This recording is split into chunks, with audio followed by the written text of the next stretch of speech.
Budget आया, थोड़ा सा लोग डरे सहमे भी हैं। बाजार की हरकत भी कुछ अभी तक समझ में नहीं आ रही है। बजट और बाजार से संबंधित, सरकार से संबंधित दो तीन वीडियो मैं लाऊंगा।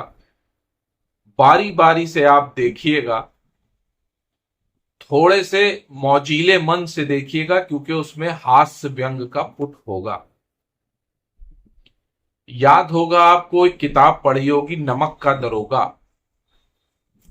पहले लोकतंत्र में व्यंग कर लिया जाता था, अब थोड़ा सा डर लगता है।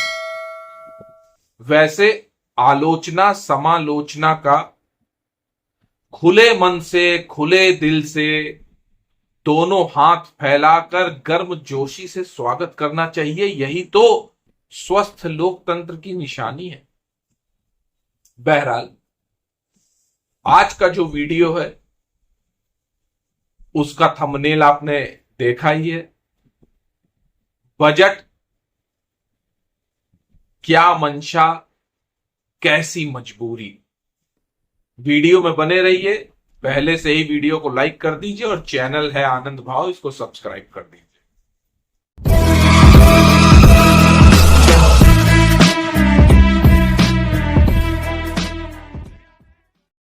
नमस्कार, मैं आनंद राज त्रिपाठी और आनंद भाव फैमिली में बहुत बहुत स्वागत है।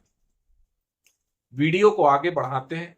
बजट में कुछ चीजें ऐसी दिखाई पड़ी। देखो यार, वीडियो को बिल्कुल हल्के फुल्के में लेना, आनंद लो।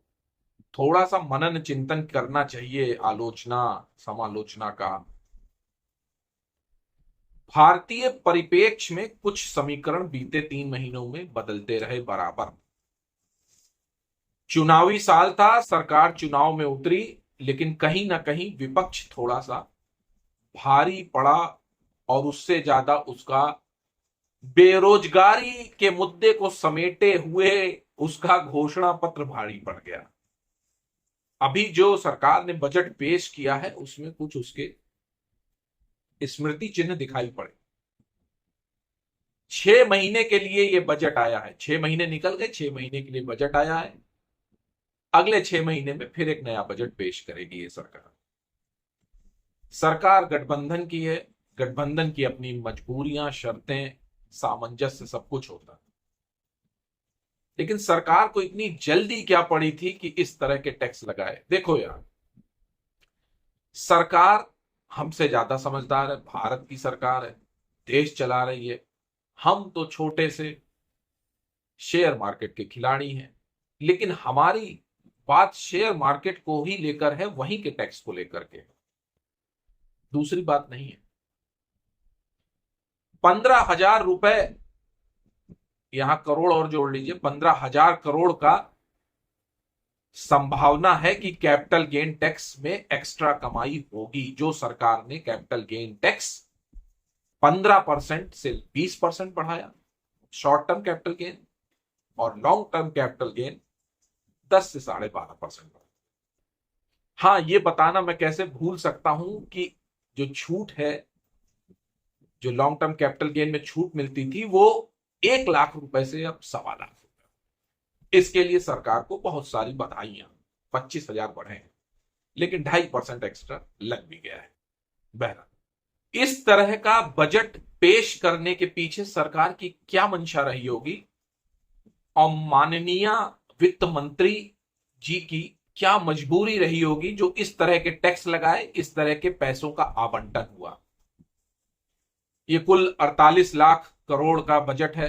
वैसे हम डेटा में बहुत नहीं जाएंगे, क्योंकि फिर डेटा में सब कुछ कहना पड़ेगा कि 11 लाख करोड़ का उधारी भी है, 11 लाख करोड़ की क्या होता इंफ्रा पे खर्चा भी है, 86,000 का मनरेगा है, 50,000 का पीएम सम्मान निधि वाला भी है, जिससे किसानों को पैसे मिलेंगे।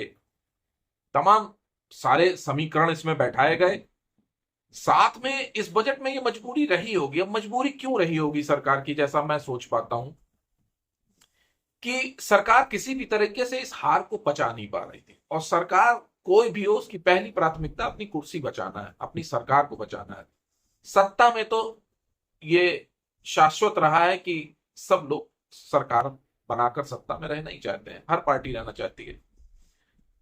वर्तमान में जो सरकार है वो भी रहना चाहती है, जो विपक्ष में बैठा है सरकार के पार्टी भी रहना चाहती है, सत्ता में सब रहना चाहते हैं। इसी की लड़ाई है, राजनीति का खेल ही यही है। विपक्ष का घोषणा पत्र कहीं ना कहीं सरकार को खटक रहा था चुनाव के टाइम से, वो भारी भी पड़ा इन पर। प्रत्यक्ष रूप से तो वर्तमान सरकार उसे स्वीकार नहीं कर सकी, लेकिन परोक्ष रूप से उस घोषणा पत्र पर मंथन जरूर किया होगा और उसी के अनुसार यह बजट पेश किया गया। बजट में इस तरह की चीजें एक बार ना भी होती, लेकिन वो इसलिए हुई कि आने वाले समय में 3 राज्यों के चुनाव हैं और चुनाव को भी इसी बजट की रेवड़ियों से साधा गया, ऐसा हमको लगता है। ये सारी बातें तभी लगती हैं जब आदमी के प्रॉफिट में कुछ टैक्स बढ़ जाता है। सरकार से हमको कोई शिकायत नहीं, ये सरकार बहुत अच्छी सरकार पिछले 10 सालों से चल रही, ये तीसरा इसका कार्यकाल है। भारत की छवि भी मजबूत हुई है वैश्विक पटल पर, इसमें भी कोई शक नहीं। हम भी यही चाहते थे कि सरकार यही रहे, इसलिए नहीं रहे कि सरकार से बहुत प्रेम है, इसलिए कि सारी चीजें जैसे सुचारू रूप से चल रही थी वैसे चलती रहें। 15 साल तो 20 साल एक सरकार को देना ही चाहिए। 15 साल हो गए, 15 साल का रिजल्ट 15 साल पूरे होने के बाद देखा जाएगा। अभी तो 10 साल हुए, 5 साल और हैं। तो ये सरकार सब कुछ बढ़िया कर रही है। सरकार अगर बदलती तो 6, 7, 10 महीने लगते। शेयर मार्केट के हम खिलाड़ी हैं, तो यार शेयर मार्केट में थोड़ी सा ब्रेक लग जाता, थोड़ी सी रुकावट पैदा होती, गिरावट होती, 6 महीने बाद फिर सब सही हो जाता। लेकिन उस 6 महीने की गिरावट और अपने पोर्टफोलियो को ज्यादा लाल न देखने के लिए हम बिल्कुल इस सरकार के समर्थन में कि ये सरकार चले, भरपूर चले। और जो योजनाएं इसने करी हैं, जो इसने मैन्युफैक्चरिंग का काम सोचा समझा और अभी तक जो आया है सामने, वो सब अच्छा ही चल रहा है। लेकिन साथ साथ सरकार बजट में कुछ गणितीय फॉर्मूले लगाती दिखी, एडजस्टमेंट हुआ, भावनाओं का उतना ख्याल ना रख के एडजस्टमेंट। आज पेपर में पढ़ रहा था कि 60,000 करोड़ बिहार को आवंटित किया गया और 15,000 करोड़ आंध्र प्रदेश को आवंटित किया गया, क्योंकि ये इनके गठबंधन के विशेष सहयोगी हैं सरकार के। बिहार को ज्यादा इसलिए दिया गया कि चुनाव लगा हुआ है अगले साल बिहार में। ठीक है, सरकार की मजबूरी समझी जा सकती है, जैसा कि थंबनेल, बजट कैसी मंशा क्या मजबूरी।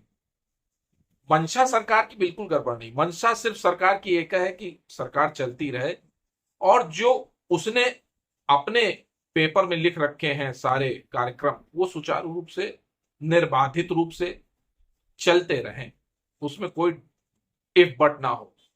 तो थोड़ा सा सब जगह समझना पड़ता है, घर परिवार में समझना पड़ता है, ये तो सरकार है, देश चलाना है। आयुष्मान पेपर में पढ़ा, आयुष्मान का लाभ जो मिलता था, तो आयुष्मान भारत में 70 साल से जो बड़े बुजुर्ग थे, यानी 70 साल की उम्र पार किए हुए वाले लोगों को आयुष्मान का फायदा मिलना था, शायद उसे टाल दिया गया और उसकी जगह युवाओं को फायदा मिला।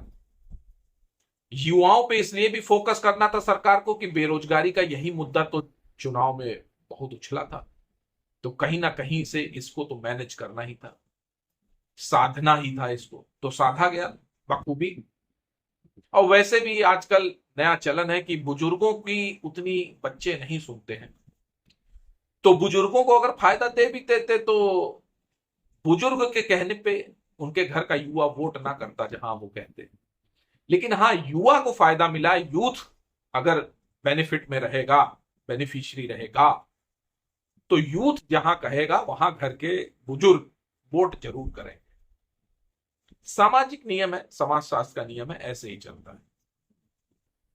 जब माँ बाप थोड़े से बुजुर्ग हो जाते हैं तो बच्चों की आंखों से देखने लगते हैं, बच्चे जो कहते हैं वही थोड़ा सा माना जाता है। बच्चे थोड़े चंचल होते हैं, उन्हें साधना पड़ता है, सरकार ने बखूबी साधा है। वादे तो पूरे सब किए हैं, अब इनको धरातल पर उतरना है। धरातल पे उतरेंगे तो और अच्छे लगेंगे।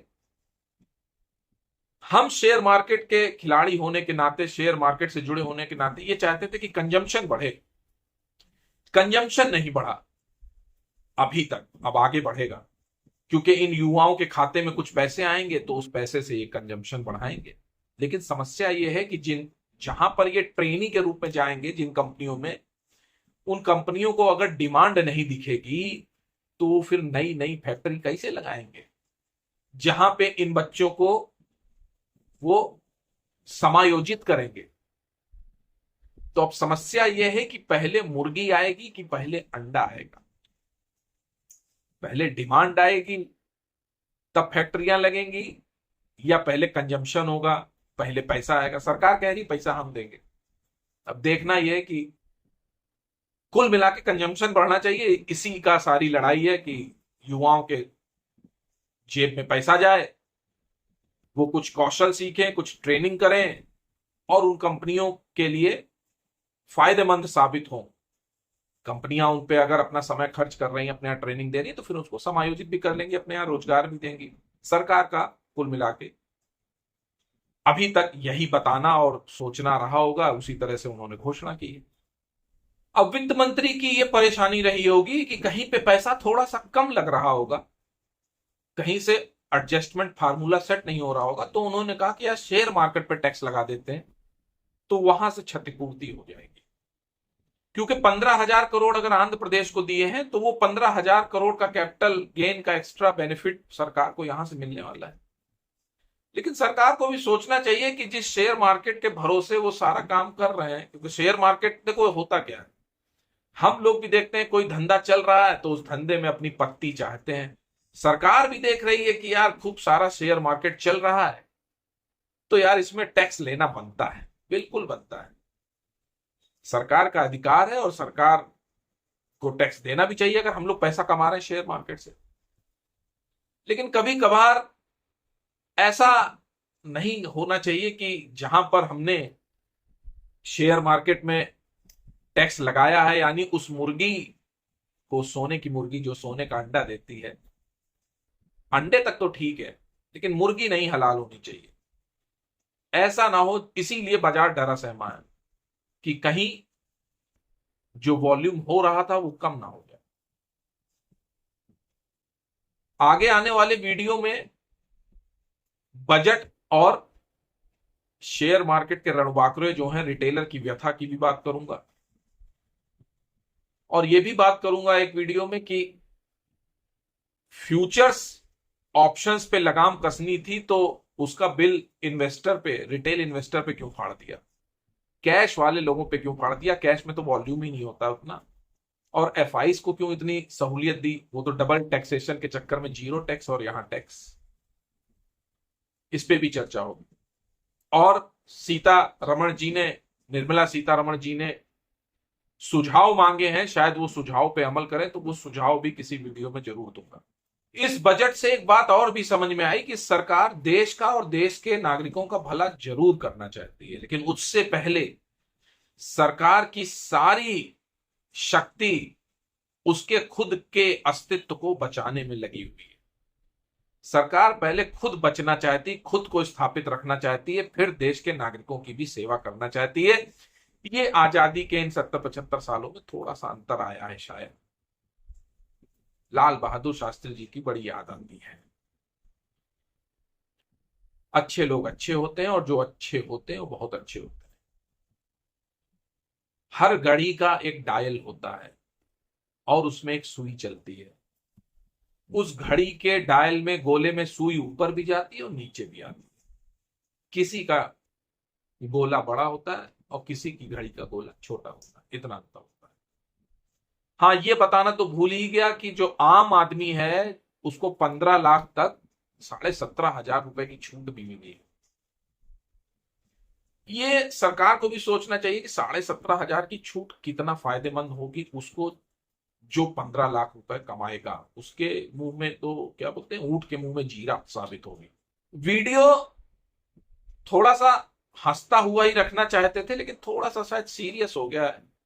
अगर सरकार की मजबूरी है तो शेयर मार्केट में काम करने के नाते हमारी भी कुछ मजबूरी है, कुछ दबी जबान से सरकार की तरफ ही आंखें उठाकर देख रहे हैं। इसमें कभी कोई बुराई नहीं होती है कि अगर कोई डिसीजन बजट में गलती से ले लिया गया है जल्दीबाजी में, तो उसको वापस ले लेना हार नहीं होती। और साथ में एक चीज और समझ में आई है कि शेयर मार्केट में अब आपको काम करना है, तो सरकार की इधर नजर पड़ गई है। सरकार अब यहां से पैसा चाहती है टैक्स के रूप में, अगर आप कमा रहे हैं। 10 साल पुरानी बात करें तो 10-12 साल पुरानी, तो शेयर मार्केट में लोगों को बुलाया जाता था, म्यूचुअल फंड सही के नारे दिए जाते थे, वैसे ही जैसे अंग्रेज लोग चाय पिलाते थे फ्री में। तो यहां पे भी long term capital gain tax zero कर दिया गया था। पहले लगता था, फिर जीरो कर दिया गया था, इसलिए कि शेयर मार्केट में यहां के देश के नागरिकों की सहभागिता थोड़ी सी बढ़े। लेकिन कोरोना की जय, उसने इतनी ज्यादा सहभागिता बढ़ा दी, इतना ज्यादा पार्टिसिपेशन हो गया शेयर मार्केट में, कि बैंक वालों को भी ये कहना पड़ा कि यहां का भी पैसा वहां जा रहा है, जबकि ये है नहीं। और भी तमाम चीजें, बॉन्ड वहां गया वो पैसा, शेयर मार्केट में वो पैसा नहीं आया। कल मैं प्रशांत जैन को सुन रहा था कहते हुए, वो कह रहे थे कि टोटल फाइनेंशियल सेविंग्स का 10% ही इक्विटी मार्केट में फ्लो हो रहा है। तो डेटा सपोर्ट नहीं कर रहा, इसीलिए कह रहा हूं। और बैंक को अपने क्रेडिट और डिपॉजिट में मैच रखना पड़ेगा। अगर उन्हें डिपॉजिट चाहिए तो जाहिर सी बात है उनको डिपॉजिट के रेट बढ़ाने पड़ेंगे। अरे रेट बढ़ेंगे तो खुद ही जनता आएगी डिपॉजिट कराने, रेट ही नहीं मिल रहे हैं। महंगाई से लड़ने के लिए ही तो आदमी शेयर मार्केट की शरण में आया है और म्यूचुअल फंड में काम कर रहा है, और कोई कारण थोड़ी ना है। बाजार में मान के चलिए कि अब पैसे देने ही देने हैं। क्या पता जब तक आप लॉन्ग टर्म कैपिटल गेन की बातें कर रहे हो, लंबे समय में वेल्थ क्रिएशन की बातें कर रहे हो, तब तक स्लैब जितना 30-35% टैक्स लगने लगे।